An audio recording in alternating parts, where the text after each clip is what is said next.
পাকিস্তানি বিদ্রোহীদের হাতে 400 যাত্রীসহ ট্রেন জিম্মি, নিরাপত্তা বাহিনীর সঙ্গে গোলাগুলি, হতাহতের শঙ্কা।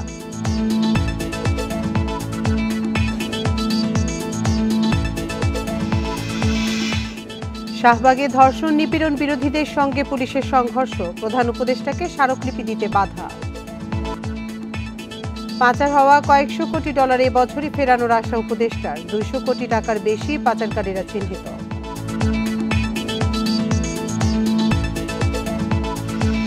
এই ঈদে জামা জুতো অ্যাক্সেসরিজের ডিসকাউন্ট। স্বাগত সংবাদ সন্ধ্যায়, আপনাদের সাথে আছি আমি আতিফ আঞ্জুমান। শিরোনাম শুনছিলেন এতক্ষণ, এবার চলে যাচ্ছি পুরো খবরে। পাকিস্তানের বেলুচিস্তানে একটি ট্রেনের যাত্রীদের জিম্মি করেছে সন্ত্রাসীরা। নিরাপত্তা সূত্রে বরাতে এ তথ্য দিয়েছে দেশটির গণমাধ্যম জিও টিভি। এতে বলা হয়েছে, জিম্মি হওয়া যাত্রীদের মধ্যে বেশিরভাগই নারী ও শিশু। ঘটনাটি ঘটেছে বোলান অঞ্চলের পেরু কান্ড্রি এলাকায়। গণমাধ্যমটি বলছে, 4 শতাধিক যাত্রী নিয়ে জাফর এক্সপ্রেস ট্রেনটি বেলুচিস্তানের কোয়েটা থেকে খাইবার পাখতুনখোয়ার পেশোয়ারে যাচ্ছিল। এ সময় হঠাৎ গুলি চালায় বন্দুকধারীরা। ট্রেনের নিয়ন্ত্রণ নেওয়ার সময় আহত হন চালক। পরে এক বিবৃতিতে ট্রেনে হামলার দায় স্বীকার করেছে বিদ্রোহী গোষ্ঠী বেলুচ লিবারেশন আর্মি বিএলএ। সূত্র বলছে, বিদ্রোহীদের সঙ্গে নিরাপত্তা রক্ষীদের গোলাগুলি হয়েছে। ঘটনাস্থলে পৌঁছেছে নিরাপত্তা বাহিনীর অতিরিক্ত সদস্য। প্রধান উপদেষ্টা ডক্টর মোহাম্মদ ইউনূসের কাছে স্মারকলিপি দিতে যাওয়ার সময় ধর্ষণ ও নিপীড়নের বিরুদ্ধে বাংলাদেশ প্ল্যাটফর্ম সদস্যদের সঙ্গে পুলিশের সংঘর্ষ হয়েছে। বেলা 2:30টার দিকে হোটেল ইন্টারকন্টিনেন্টালের সামনে এ ঘটনা ঘটে। ধর্ষণ ও নিপীড়নের বিরুদ্ধে বাংলাদেশ প্ল্যাটফর্ম সদস্যরা রাজু ভাস্কর্যের সামনে থেকে মিছিল নিয়ে প্রধান উপদেষ্টাকে স্মারকলিপি দিতে যাচ্ছিলেন। পথে হোটেল ইন্টারকন্টিনেন্টালের সামনে তাদের বাধা দেয় পুলিশ। এ সময় পুলিশের সঙ্গে শিক্ষার্থীদের বাকবিতণ্ডা হয়। এক পর্যায়ে বিক্ষোভকারীদের সঙ্গে পুলিশের সংঘর্ষ বাধে। নারীর প্রতি সহিংসতা, ধর্ষণ ও নির্যাতনের বিচারের দাবিতে শাহবাগে অবস্থান কর্মসূচি পালন করেছেন রাজধানীর 30টি কলেজের শিক্ষার্থীরা।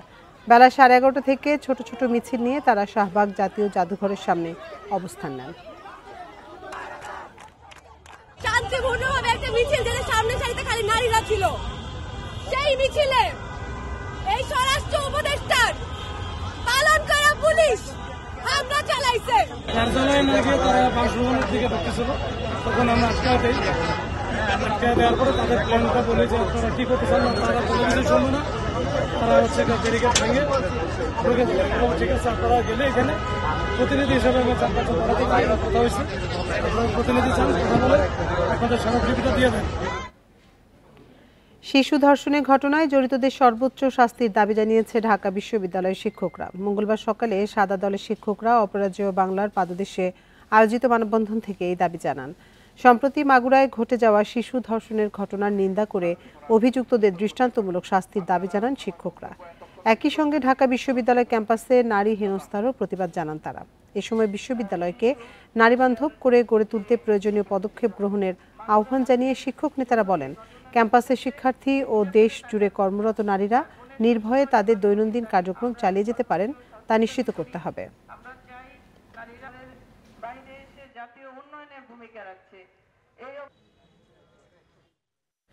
নারী ও শিশুর প্রতি সহিংসতা ও ধর্ষণের সাথে জড়িতদের বিষয়ে সরকারকে কঠোর হওয়ার আহ্বান জানিয়েছে ডিরেক্টরস গিল্ডে। দুপুরে প্রেস ক্লাবের সামনে মানববন্ধনে তারা সাম্প্রতিক ঘটনার সাথে জড়িতদের উপযুক্ত শাস্তি দাবি করেন। দেশজুড়ে নারী ও শিশুর প্রতি সহিংসতা, নিপীড়ন, ধর্ষণের বিষয়ে গভীর উদ্বেগ জানিয়ে শোবিজ অঙ্গনের কলাকৌশলীরা বলেন, বাংলাদেশের নারী ও শিশুরা প্রতিনিয়ত নিপীড়নের শিকার হচ্ছে। নারী শিশু নিরাপত্তা নিশ্চিত করতে সরকারকে আরও কার্যকর পদক্ষেপ গ্রহণ করতে হবে। ধর্ষণকারীদের ফাঁসি দিতে হবে। প্রতিবাদ সমাবেশে তারা বলেন, এখন পর্যন্ত বাংলাদেশে যতগুলো ধর্ষণের ঘটনা ঘটেছে, এসব ঘটনার কোনো সাজা হয়নি। ফলে ধর্ষণের ঘটনাগুলো পুনরাবৃত্তি হচ্ছে। এই কাজে যে ধরা পড়ছে সে জেল থেকে বেরিয়ে আবারও একই অপরাধে লিপ্ত হয়েছে। ধর্ষকের বিরুদ্ধে সর্বোচ্চ আইন যেটা আমাদের রাষ্ট্রীয় কাঠামোতে করা সম্ভব, আমাদের সামাজিক কাঠামোতে করা সম্ভব, সেটাই চাই। ছোট ছোট শিশুদের জন্য, সমস্ত নারীদের জন্য আমার একটাই চাওয়া, যারা ধর্ষণ করছেন এবং প্রমাণিত হচ্ছে তাদেরকে সর্বোচ্চ শাস্তি দেওয়ার এখনই সময়। বাংলাদেশে কাজ করা আন্তর্জাতিক উন্নয়ন সংস্থা action aid, Oxfam, save the children এবং প্ল্যান ইন্টারন্যাশনাল যৌথভাবে নারী ও শিশুদের প্রতি সহিংসতার ঘটনায় গভীর উদ্বেগ প্রকাশ করে এর তীব্র নিন্দা ও প্রতিবাদ জানিয়েছে। পাশাপাশি এসব ঘটনায় অবিলম্বে পদক্ষেপ গ্রহণের মাধ্যমে ন্যায় বিচার ও মানবাধিকার নিশ্চিতের আহ্বান জানান। মঙ্গলবার এক সংবাদ বিজ্ঞপ্তির মাধ্যমে এ তথ্য জানায় সংস্থাগুলো। নারী ও শিশুদের প্রতি সহিংসতা রোধে সরকারের নেয়া জিরো টলারেন্স নীতির সিদ্ধান্তকে স্বাগত জানান তারা। বিবৃতিতে বলা হয়েছে, ধর্ষণের ঘটনায় 15 দিনের মধ্যে তদন্ত এবং 90 দিনের মধ্যে বিচার নিশ্চিত করার প্রতিশ্রুতি অত্যন্ত প্রশংসনীয়। ধর্ষণ ও যৌন নিপীড়নের ঘটনায় জড়িতদের দ্রুত আইনের আওতায় এনে দৃষ্টান্তমূলক শাস্তি ও ভুক্তভোগীদের নিরাপত্তা নিশ্চিতের দাবি জানান। এছাড়া ধর্ষণের ঘটনায় ভুক্তভোগীদের ন্যায় বিচার নিশ্চিতে মানবাধিকার মানদণ্ডের সঙ্গে সামঞ্জস্য রেখে ধর্ষণ আইনের সংস্কার এবং ভুক্তভোগী ব্যক্তি ও সাক্ষী সুরক্ষা আইন প্রণয়ন করার দাবি জানান সংস্থাগুলো।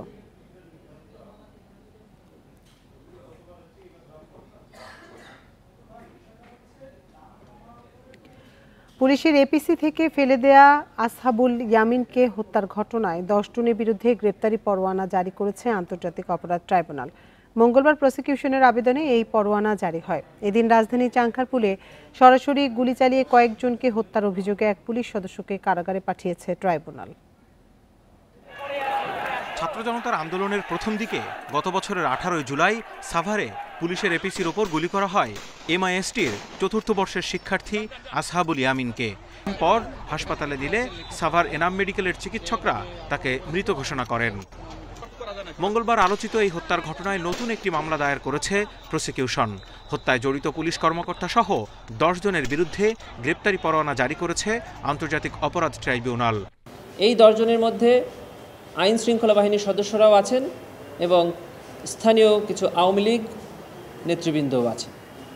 এটি আমরা তাদের গ্রেফতারের স্বার্থে আপনাদের সামনে তাদের নাম প্রকাশ করছি না। 5 আগস্ট হাসিনার পালিয়ে যাওয়ার দিন চাংখারপুলে 7 জনকে হত্যার মামলায় ট্রাইব্যুনালে হাজির করা হয় কনস্টেবল নাসিরুলকে। তাকে কারাগারে পাঠানোর নির্দেশ দেন আদালত। প্রসিকিউশন জানায়, আন্দোলনকারীদের টার্গেট করে চাইনিজ রাইফেল দিয়ে 24 রাউন্ড গুলি করার প্রমাণ মিলেছে। নিরীহ নিরস্ত্র ছাত্র জনতার উপরে নির্বিচারে গুলিবর্ষণ করেছে এবং তার নামে থানার রেকর্ডে দেখা যায় যে 40 রাউন্ড গুলি এবং একটি চাইনিজ রাইফেল ইস্যু করা হয়েছিল এবং সে তার অপারেশন শেষে মাত্র 16 রাউন্ড গুলি ফেরত দেয়। বাকি গুলি সে ছাত্র জনতার উপরে বর্ষণ করেছে। এদিকে জুলাই আন্দোলনে খুলনায় কলেজ শিক্ষার্থী নাঈম হোসেনকে গুলি করে হত্যা চেষ্টার ঘটনায় শেখ হেলাল, তার ছেলে তন্ময় সহ শেখ পরিবারের 5 সদস্য সহ 12 জনের বিরুদ্ধে ট্রাইব্যুনালে অভিযোগ দায়ের করা হয়েছে। Zahidul Bashar, independent news, Dhaka. বিগত সরকারি সময়ে পাচার হওয়া কয়েকশো কোটি ডলার এ বছরের মধ্যে ফিরিয়ে আনা সম্ভব। এছাড়া 200 কোটি টাকার বেশি যারা পাচার করেছেন তাদের চিহ্নিত করা হয়েছে বলেও জানান অর্থ উপদেষ্টা ডক্টর সালেউদ্দিন আহমেদ। মঙ্গলবার সচিবালয়ে সাংবাদিকদের এসব কথা বলেন তিনি। এ সময় প্রধান উপদেষ্টার বিশেষ সহকারী ডক্টর আনিসুজ্জামান চৌধুরী জানান, প্রধান উপদেষ্টার সুনামের কারণে অনেক দেশ পাচারের অর্থ ফেরত দিতে চায়। দেশের অর্থনীতির সার্বিক পরিস্থিতি খতিয়ে দেখতে শ্বেতপত্র প্রণয়ন কমিটি গঠন করে অন্তর্বর্তী সরকার। কমিটির তথ্য বলছে, 2009 থেকে গত বছরের 5 আগস্ট পর্যন্ত শেখ হাসিনার শাসনামলে $234 বিলিয়ন বাংলাদেশ থেকে বিদেশে পাচার হয়। এর মধ্যে $17 বিলিয়ন পাচার হয় ব্যাংকিং ব্যবস্থা থেকে। সরকারি ক্রয় সংক্রান্ত উপদেষ্টা কমিটির বৈঠক শেষে অর্থ উপদেষ্টা জানান, দেশ থেকে পাচার হওয়া কয়েকশো কোটি ডলার এবছরের মধ্যে ফিরিয়ে আনা সম্ভব। জানান, পাচারের অর্থ ফিরিয়ে আনতে বেশ কয়েকটি দেশের সাথে চুক্তিসহ বিভিন্ন প্রক্রিয়া ইতিমধ্যে শুরু হয়েছে। বিশাল অঙ্কের টাকা, সব অঙ্ক টাকা আনতে তাদের আইডেন্টিফাই করে বিভিন্ন দেশে আছে, হয়তো বড়দের 12 জন 11 জন দিয়েছে, তাদেরকে যদি না নিই আরও 200 কোটি টাকার বেশি অনেকদের আইডেন্টিফাই করা হয়েছে। সব মিলে হয়তো আমরা আনতে পারবো।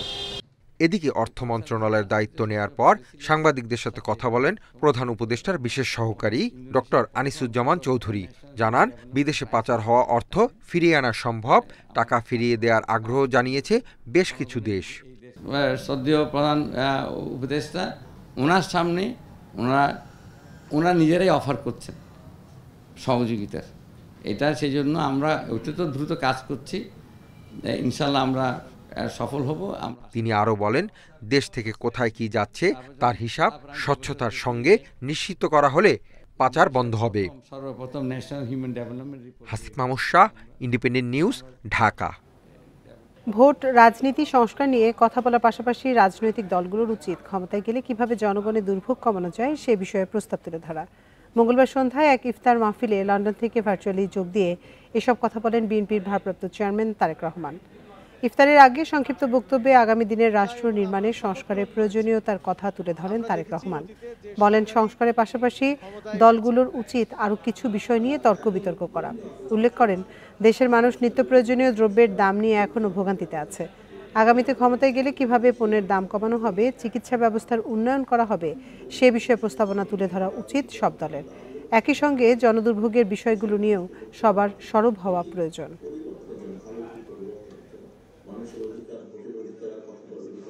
বাংলাদেশ জাতীয়তাবাদী দল তার পূর্ব অভিজ্ঞতা থেকে মনে করে যে এই বিষয়গুলো আমাদের অবশ্যই অ্যাড্রেস করা উচিত জাতির সামনে। শুধু তত্ত্বাবধায়ক সরকার ব্যবস্থা, শুধু সাংবিধানিক ব্যবস্থা, শুধু ভোটের ব্যবস্থা, বিভিন্ন ব্যবস্থা, সেগুলো যেরকম আলোচনা হওয়া উচিত, তার থেকে বেশি আলোচনা হওয়া উচিত বা সমান পরিমাণ অন্তত আলোচনা হওয়া উচিত কিভাবে মানুষের এই সমস্যার সমাধান করবে, কোন দল কিভাবে করবে।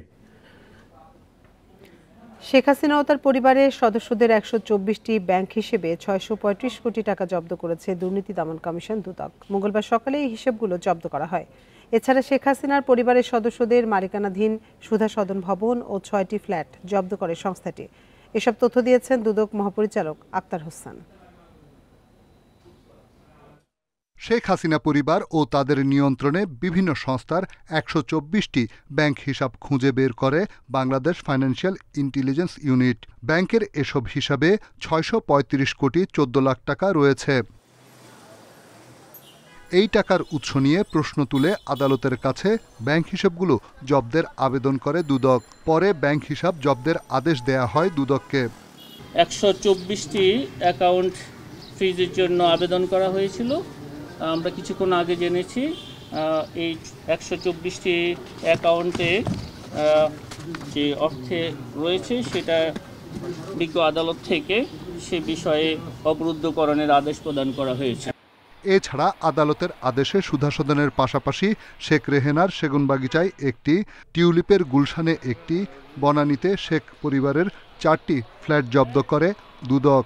অর্জিত স্থাবর সম্পদ যাতে অন্যত্র স্থানান্তর, হস্তান্তর বা রূপা ব্যাহত না হতে পারে সেই জন্য বিজ্ঞ আদালতে আবেদন করা হয়েছিল। সে আবেদনও আমরা কিছুক্ষণ আগে জেনেছি, সেই আবেদন বিজ্ঞ আদালত কর্তৃক গৃহীত হয়েছে। এদিকে দুদকের আবেদনের প্রেক্ষিতে ভারতে পলাতক শেখ হাসিনা ও তার পরিবারের সদস্যদের বিদেশ গমনে নিষেধাজ্ঞার আদেশ দিয়েছেন আদালত। রিশাদ হুদা, ইন্ডিপেন্ডেন্ট নিউজ, ঢাকা। রাষ্ট্রপতিকে স্পিকারের শপথ পড়ানো কেন অসাংবিধানিক হবে না তা জানতে রুল জারি করেছে হাইকোর্ট। মঙ্গলবার বিচারপতি AKM আসাদুজ্জামানের নেতৃত্বাধীন দ্বৈত বেঞ্চ এ রুল জারি করে। আইন সচিব, মন্ত্রিপরিষদ সচিব সহ সংশ্লিষ্টদের এই রুলের জবাব দিতে বলা হয়েছে। রাষ্ট্রপতিকে স্পিকারের শপথ পাঠ করানোর বৈধতা চ্যালেঞ্জ করে সোমবার রিট দায়ের করেন গীতিকবি শহীদুল্লাহ ফরায়েসি। তার আইনজীবী ব্যারিস্টার ওমর ফারুক জানান, বাংলাদেশের প্রথম সংবিধানে রাষ্ট্রপতিকে প্রধান বিচারপতির শপথ পড়ানোর বিধান ছিল, কিন্তু সংবিধান সংশোধন করে স্পিকারের কাছে রাষ্ট্রপতির শপথ পড়ানোর বিধান যুক্ত করা হয়।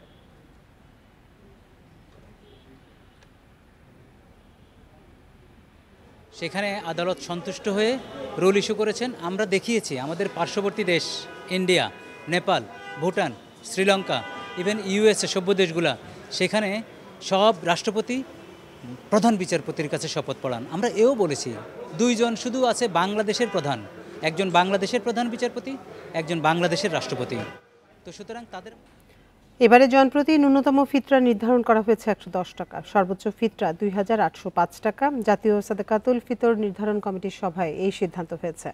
ইসলামিক ফাউন্ডেশন বায়তুল মুকাররম সভাকক্ষে আলোচনা করে এই ফিতরা নির্ধারণ করা হয়। ইসলামী শরিয়া মতে আটা, জব, কিশমিশ, খেজুর বা পনির এর মধ্যে যে কোনো একটি পণ্য দিয়ে ফিতরা দেওয়া যায়। ফলে 1 কেজি 650 গ্রাম গম বা আটা অথবা এর বাজার মূল্য 110 টাকা ফিতরা নির্ধারণ করা হয়েছে। জব দিয়ে ফিতরা দিলে 530 টাকা, খেজুর দিয়ে ২,৩১০ টাকা, কিসমিস দিয়ে ১,৯৮০ টাকা ও পনির দিয়ে ফিতরা দিলে ২,৮০৫ টাকা দিতে হবে। মুসলমানরা সামর্থ্য অনুযায়ী ফিতরা দেবেন। পণ্যগুলোর স্থানীয় বাজার দর হিসেব করে ফিতরা নির্ধারণ করতে হবে। প্রতিবারের মতো এবারও ঢাকা বিশ্ববিদ্যালয়ের টিএসসির মাঠে জমে উঠেছে ইফতার আয়োজন। বর্তমান ও সাবেক শিক্ষার্থী ছাড়াও সেখানে অংশ নেন অনেক মানুষ। শিক্ষার্থীদের সামর্থ্যের মধ্যে ন্যায্য মূল্যে বিভিন্ন খাবারের পসরা সাজিয়েছেন বলে জানান বিক্রেতারা। সব মিলিয়ে বিভিন্ন শ্রেণী পেশার মানুষের একসঙ্গে বসে ইফতারের আয়োজন তৈরি করেছে সাম্য ও ভ্রাতৃত্বের আবহ। বিকেল গড়াতেই ঢাকা বিশ্ববিদ্যালয়ের টিএসসির মাঠে জড়ো হতে শুরু করেন শিক্ষার্থীরা। অনেকের হাতে থাকে ঘরে বা হলে বানানো পছন্দের খাবার। আশেপাশের দোকান ও ভ্রাম্যমাণ বিক্রেতাদের কাছ থেকেও কিনে নেন কিছু কিছু। সময় গড়ানোর সঙ্গে চলে ইফতারের প্রস্তুতি। ছোট ছোট দলে ভাগ হয়ে এ আয়োজনে শামিল হন ছাত্রছাত্রী ও তাদের বন্ধু স্বজন সহ অনেকেই। ক্লাসের বাইরে সবাই মিলে এইভাবে একসাথে রোজা রমজান মাসে একসাথে এক জায়গায় একত্রিত হয়ে ইফতার করলাম, এটাই এক প্রকার আনন্দ।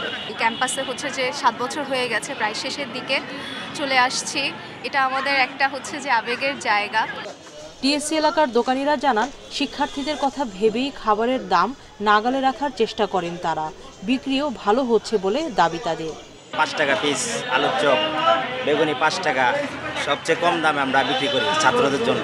সারা বছরে দেখা যায় যে কর্মব্যস্ততার কারণে সবার সাথে দেখা হয় না, এটা একটা উপলক্ষ থাকে যে একসাথে বন্ধুরা মিলে আসা, ইফতার করা। অনেকে সারা বছরে একবারও হয়তো বন্ধুদের সঙ্গে বসে কিছুটা সময় কাটানোর সুযোগ পান না। রমজানে ইফতারের এই আয়োজন যেন হয়ে ওঠে তাদের মিলন মেলা। সবাই মিলে এখানে যে ইফতার করার যে একটা আনন্দ, সেটা আসলে অন্যরকম। এটা রমজানে, শুধুমাত্র রমজানে এটা পসিবল। এটা এক ধরনের ভিন্ন রকম অনুভূতি, নিজের বাউন্ডারি বা আশেপাশের মানুষের সাথে মেশা বা আশেপাশের মানুষের সাথে কথা বলা। ফ্রেন্ডকে আমরা দেখতে আসছি এবং তার সাথে এখন ইফতার করতেছি। অন্যান্য সময় হয়তো বসা হয় না, তার সাথে গল্প করা হয় না অনেক।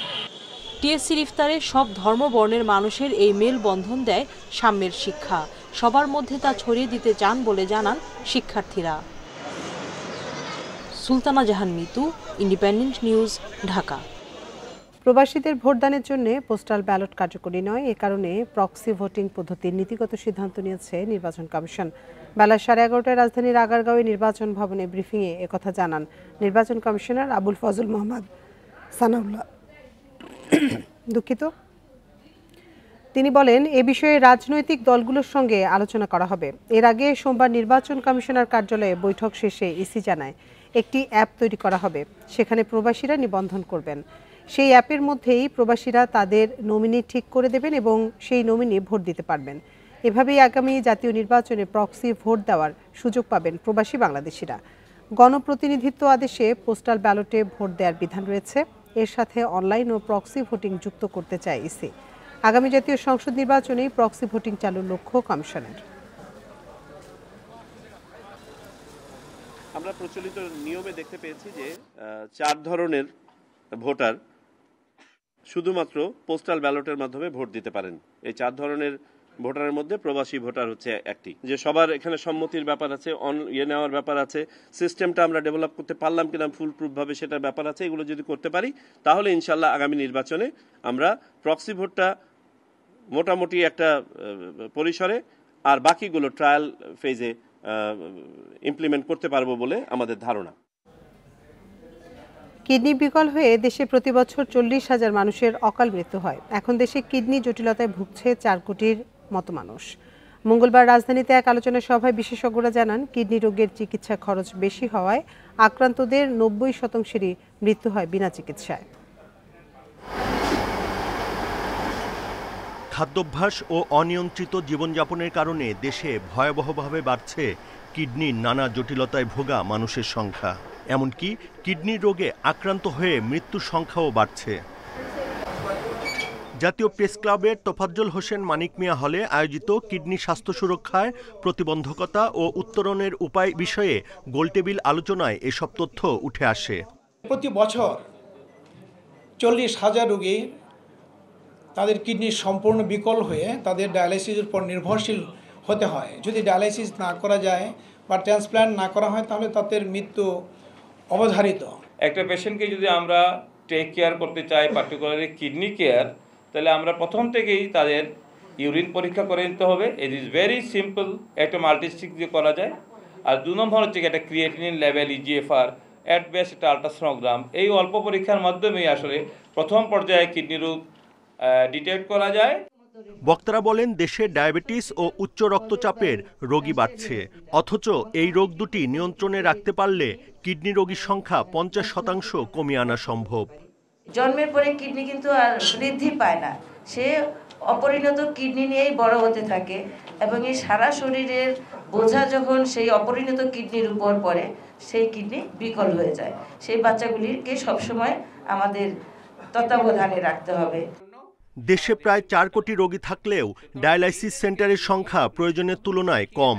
সারা দেশের 60 থেকে 70% সেন্টার ঢাকায়।